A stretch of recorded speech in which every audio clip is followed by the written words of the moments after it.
ଫୁଙ୍ଗୁଳା ହାତ, ଖାଲି କପାଳ ଆଉ ଲୁହ ଟଳମଳ ଆଖି। କୋଳରେ 5 ବର୍ଷର ଛୋଟ ଝିଅ। ସ୍ୱାମୀଙ୍କୁ ଝୁରି ଝୁରି ଜଡ଼ ପାଲଟି ଯାଇଛନ୍ତି ସ୍ତ୍ରୀ। କାନ୍ଦି କାନ୍ଦି କୋହ ସମ୍ଭାଳି ପାରୁନାହାନ୍ତି। ଏ ଆଖିର ଲୁହ ହିଁ ବଖାଣୁଛି ତାଙ୍କର କଷ୍ଟ କେତେ। ପରିବାର କହିଲେ ମା ଝିଅ 2 ଜଣ।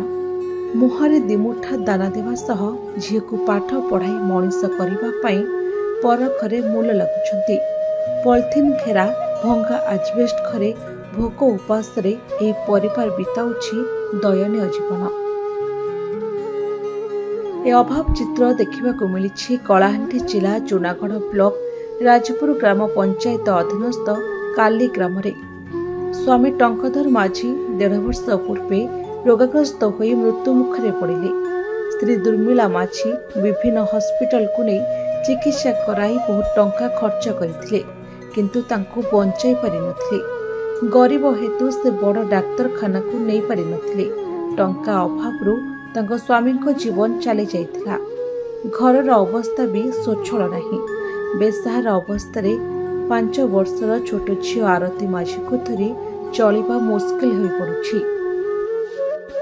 ସରକାରୀ ସହାୟତା ହିଁ ଏବେ ଏକମାତ୍ର ଭରସା। ସ୍ୱାମୀଙ୍କ ମୃତ୍ୟୁକୁ 1.5 ବର୍ଷ ବିତି ଯାଇଥିଲେ ମଧ୍ୟ ଏପର୍ଯ୍ୟନ୍ତ ଦୁର୍ମିଳା ମାଝୀଙ୍କୁ ସରକାରୀ ତରଫରୁ ମିଳିପାରିନାହିଁ ବିଧବା ଭତ୍ତା କି କୌଣସି ସରକାରୀ ସହାୟତା। ସମସ୍ତ ସରକାରୀ ଯୋଜନାରୁ ବଞ୍ଚିତ। ନିଜର ଜମି ବାଡ଼ି କିଛି ନଥିବାରୁ ପର ଘରେ ମୂଲ ଲାଗି ଯାହା କିଛି ରୋଜଗାର କରୁଛନ୍ତି, କଷ୍ଟମଷ୍ଟେ ତେଲ ଲୁଣର ସଂସାର ଚଳି ଯାଉଛି। ଓଳିଏ ଖାଇଲେ ଆର ଓଳିକି ଉପାସ ରହିବାକୁ ପଡ଼ୁଛି।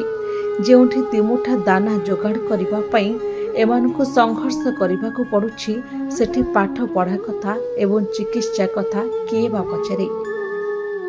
ରହିବା ପାଇଁ ଘର ଖଣ୍ଡିଏ ନଥିବାରୁ ଖରା ବର୍ଷା ଶୀତ କାକରରେ ପଲିଥିନ୍ ଘେରା ଭଙ୍ଗା ଆଜବେଷ୍ଟ ଘରେ ଅତ୍ୟନ୍ତ ଦୟନୀୟ ଅବସ୍ଥାରେ 2 ପ୍ରାଣୀ ବିତାଉଛନ୍ତି ଜୀବନ।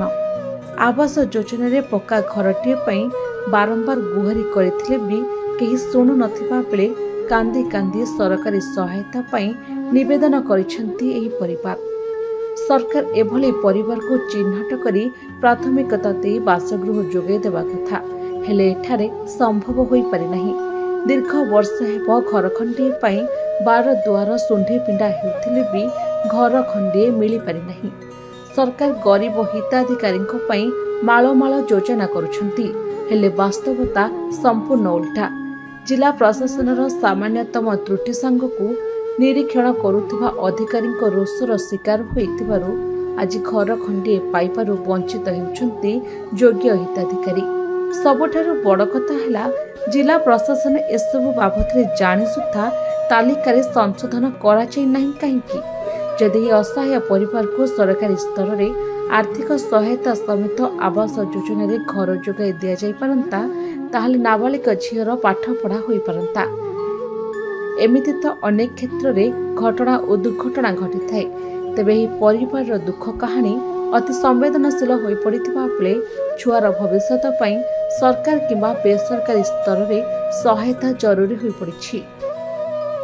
ଅନ୍ୟ ପକ୍ଷରେ ପିଲାର ଭବିଷ୍ୟତ ଏବେ ବଡ଼ ପ୍ରଶ୍ନବାଚୀ ହୋଇ ଠିଆ ହୋଇଛି ତାଙ୍କ ପାଖରେ। ଦୁର୍ମିଳା ମାଝୀ नहीं आगे मोर स्वामी खराब फिकर 1.5 वर्ष होला ना भाता खाता किछि भी नहीं मिलबा।